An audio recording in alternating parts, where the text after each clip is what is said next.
د ملګرو ملتونو سرمنشي انټونیو ګوتریش د افغانستان په پوهنتونونو کې د نجونو پر تحصیل د اسلامي امارت بندیز د اندېښنې وړ اقدام بللی دی.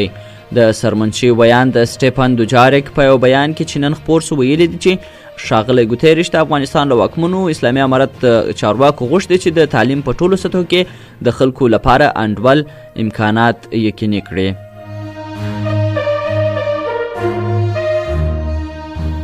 د امریکا د متحده ایالتونو د بهرنیو چارو د وزارت ویاند وویل چې اسلامي امارت د سې شنبې په ورځ 2 امریکایان خوشي کړل.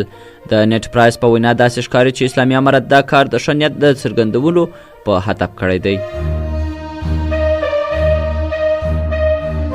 په پروان کې د اسلامي امارت چارواکي وایي چې نن به د سالنګ لاره پرانیستل سي. په پروان کې د اسلامي امارت امنیه قمندان مولا عزیز الله عمر تېره شپه رسنیو ته دا خبره تایید کړه چې یوازې به مسافر وړونکو موټرو ته د تګ اجازه ورکړي.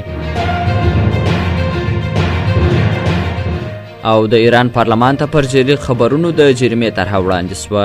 د ایران توندلارو وکیلانو هغه طرحه د تصویب لپاره پارلمان ته وړاندې کړه چې له مخې یې د جعلي خبرونو پر خپرونکو لویې جریمې وضع کیږي. د دې طرحې په اساس د جعلي خبرونو خپرونکي رسنۍ به په ټولنه کې د خپلو خبرونو د ناوړه عواقبو د خپرولو لپاره مسؤل وګڼل سي. دا اصول به په هر راز خبرونو کې د تطبیق وړ وي.